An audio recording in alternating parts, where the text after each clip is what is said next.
आज का ये मेरा वीडियो उन तमाम एसटी, एससी, ओबीसी और बहुजन महिलाओं के लिए है जिन्हें ये लगता है कि मेहनत से ज्यादा घंटा बजाने से उनका और उनके बच्चों का उद्धार होगा।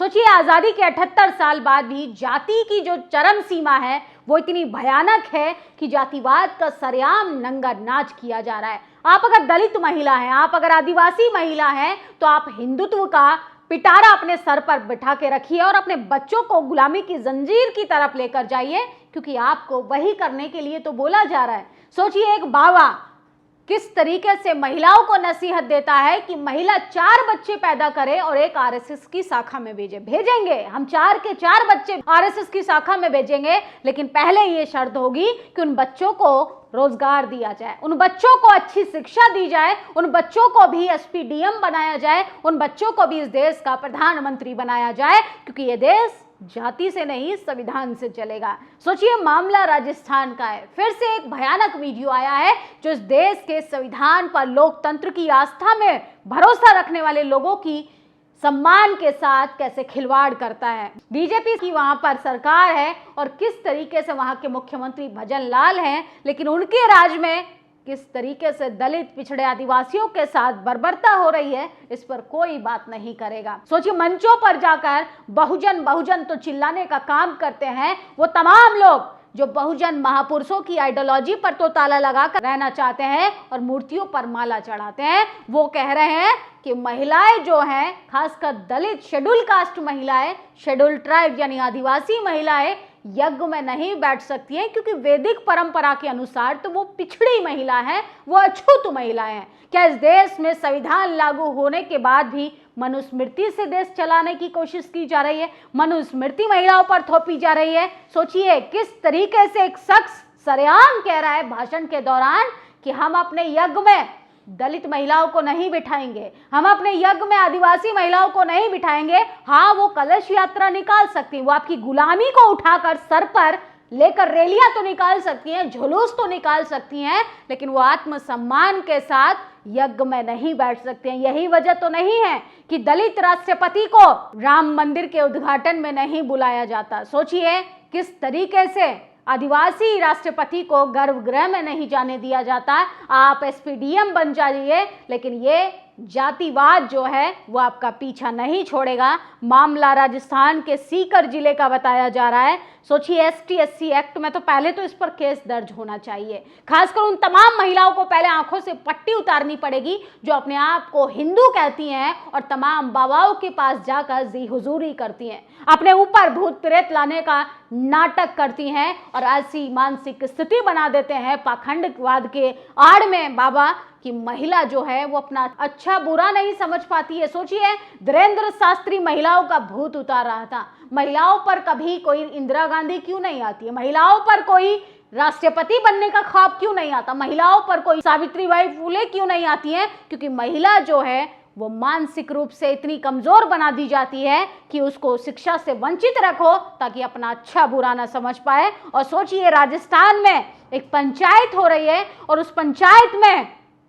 कुछ मुट्ठी भर मर्द कह रहे हैं कि दलित महिलाओं को यज्ञ में नहीं बिठाने दिया जाएगा, क्योंकि ये हमारी वैदिक परंपरा के अनुसार माना जा रहा है। सोचिए, वैदिक परंपरा के अनुसार ये किस तरीके से दलित, पिछड़ी महिलाओं का अपमान कर रहे हैं, आदिवासी महिलाओं का अपमान कर रहे हैं। इसका मतलब ये आदिवासी राष्ट्रपति का भी सम्मान नहीं करते होंगे। इसका मतलब ये दलित सांसद, दलित मुख्यमंत्री का भी सम्मान नहीं करते होंगे। सोचिए, किस तरीके से जातिवाद जो है वो इतना महीन हो चुका है कि गांव से लेकर शहरों तक जातिवाद की जो जंजीरें हैं वो इतनी मजबूत हैं कि आपको कलश यात्रा में शामिल करेंगे, आपके बच्चे को धर्म का डंडा और झंडा पकड़ा देंगे, लेकिन आपके बच्चे को शंकराचार्य नहीं बनने देंगे, आपके बच्चे को कथावाचक नहीं बनने देंगे, आपके बच्चे को वो तमाम रास्तों पर नहीं जाने देंगे जिसमें मोटा पैसा आता है। सोचिए, किस तरीके से ये सरेआम दलित और आदिवासी महिलाओं का अपमान कर रहा है।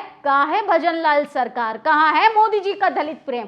कहाँ है मोदी जी का वो बहुजन प्रेम जो मंचों पर आकर कहते हैं कि हमें ये देश विकसित भारत बनाना है? यही विकसित भारत है कि जहां पर दलित और आदिवासी महिलाओं को सरेआम गाली दी जा रही है और इस देश में कहा जा रहा है कि ये देश वैदिक परंपराओं से चलेगा, क्योंकि महिलाओं को यज्ञ नहीं करने दिया जाएगा। महिला तो धर्म का बोझा उठाकर सिर्फ गुलामी की जंजीरों में रहेगी। सोचिए, आजादी के 78 साल बाद भी ऐसी भयानक तस्वीरें आती हैं कि जातिवादी जो कुंठित लोग हैं वो किस तरीके से अपनी मानसिकता का प्रदर्शन करते हैं कि उन्हें समानता बर्दाश्त नहीं है, उन्हें सम्मान बर्दाश्त नहीं है, उन्हें दलित पढ़ा लिखा बर्दाश्त नहीं है। अरे यहाँ पर तो प्रधानमंत्री की भी जाति को खंगाल लिया जाता है। एक यूजीसी की गाइडलाइन आने से प्रधानमंत्री को तेली बता दिया जाता है। उसी देश में किस तरीके से देश के हालात हो गए हैं कि जाति के नाम पर आप नंबर काट लेंगे, जाति के नाम पर आप कॉलेज में परमानेंट सीट पर नहीं जाने देंगे, जाति के आधार पर एनएफएस कर देंगे, जाति के आधार पर पत्रकारों को डराएंगे, जाति के आधार पर चैनलों को बंद कर देंगे, जाति के आधार पर मोदी को तेली बोल देंगे, और जाति के आधार पर इस देश में सब कुछ हो रहा है क्योंकि भारतीय जनता पार्टी जाति की नहीं हिंदुत्व की बात करती है, और हिंदुत्व का पहला ही एजेंडा जाति के आधार पर खड़ा है। सोचिए, दलित पिछड़े आदिवासियों को जो संविधान समान धाराओं में लाने की बात करता है, ऐसे संविधान लागू होने के बाद भी एक आदमी कह रहा है भरी सभा में कि हम यज्ञ में दलित और आदिवासी महिलाओं को नहीं बैठने देंगे।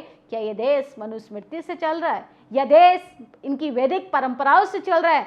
अरे आपको कर्मकांड परोसने का अधिकार है तो परोसने के खिलाफ हमें बोलने का भी अधिकार है, लेकिन कुछ लोग आस्था और भावनाओं से इस देश को चलाना चाहते हैं। सोचिए, 2 दिन पहले एक माँ अपने बच्चे को कलेजे से लगाकर मर गई ना, तमाम लोगों ने सिंपैथी दिखाई, तमाम लोगों ने माँ को बढ़ चढ़कर दिखाया कि माँ का प्रेम अद्भुत था, लेकिन किसी ने इस देश के पाखंडवाद पर सवाल नहीं पूछा कि इस देश में सोचिए, अगर वो महिला को स्विमिंग आती तो उसका बच्चा बच जाता। इस देश में विज्ञान तकनीक पर बात होती तो शायद वो माँ बेटे बच जाते, लेकिन ये देश तो चल रहा है बाबाओं की शिक्षाओं पर, जो उलूल जुलूल मंचों से बकलोलियां करते हैं, महिलाओं को गुमराह करने का काम करते हैं, और कोई पाखंड के खिलाफ बात करता है तो सोचिए सरकार भी उनका साथ देती है।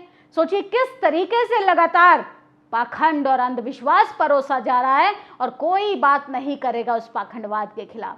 पाखंडवाद की आड़ में एक माँ बेटे मौत के मुंह में समा गए। तमाम लोग कह रहे हैं कि लाइफ जैकेट नहीं पहनी थी, वो पानी में क्यों गई थी। अरे पाखंड परोसोगे तो कहाँ से तकनीक पर बात होगी, कहाँ से टेक्नोलॉजी पर बात होगी, कहाँ से स्किल्स पर बात होगी।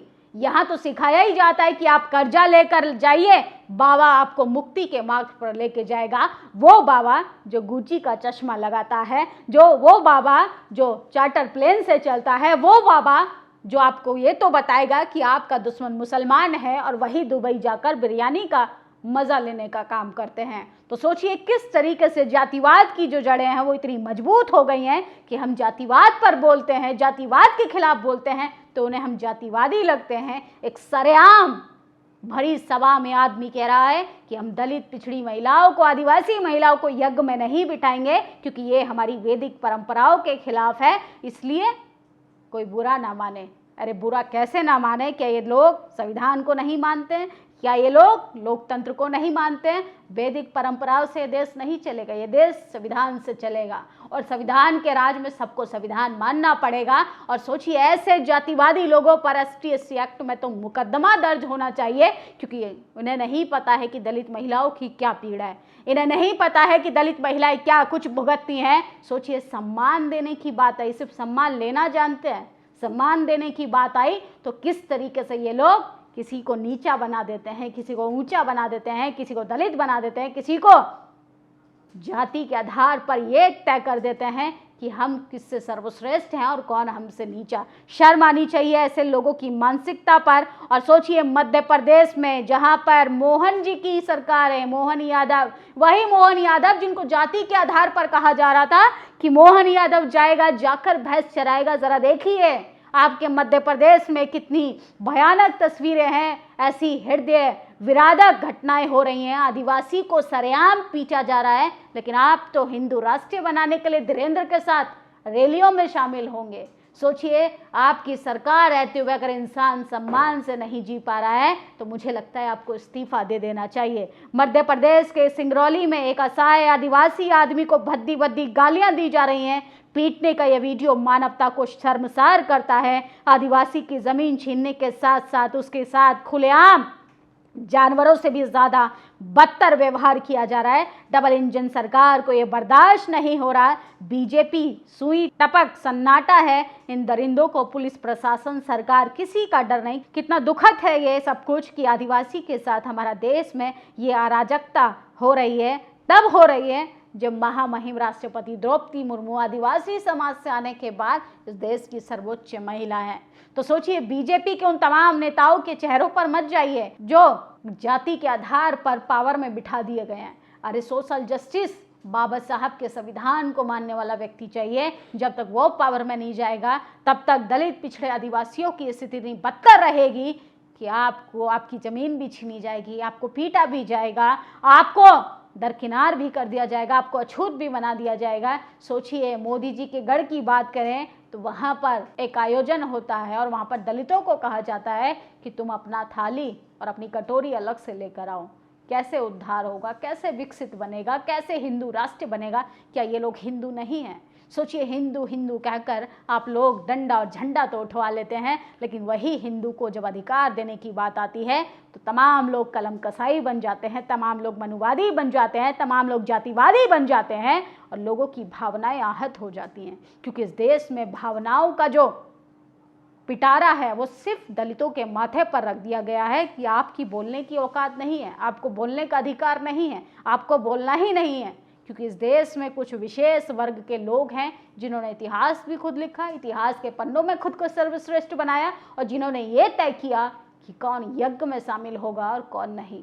सोचिए, उन तमाम महिलाओं के लिए मेरा वीडियो है जो बाबाओं के दरबार में जाकर घंटा बजाने का काम करती हैं। वो देखें कि जो आपको सम्मान नहीं दे सकते वो आपका उद्धार क्या करेंगे। वो आपसे सिर्फ पैसे की वसूली करते हैं और अपने बच्चों को ऑक्सफोर्ड पढ़ाते हैं, अपने बच्चों को विदेशों में अच्छी जिंदगी देते हैं। और आपका बच्चा क्या कर रहा है? आपका बच्चा धार्मिक जुलूस में जा रहा है क्योंकि उसको सिखाया जा रहा है कि मुसलमान उसका विरोधी है, मुसलमान उसके घर की रोटी खा जाएगा। अरे आपका अधिकार जो खा रहा है उसको पहचानना सीखिए, क्योंकि आपके अधिकार अगर ख़त्म हो जाएंगे तो आपके बच्चे को वही गुलामी सहनी पड़ेगी जिसका विरोध करते करते आप शहरों के दरवाजे तक तो आ गए, लेकिन सिस्टम में अभी भी पहुंचना बाकी है।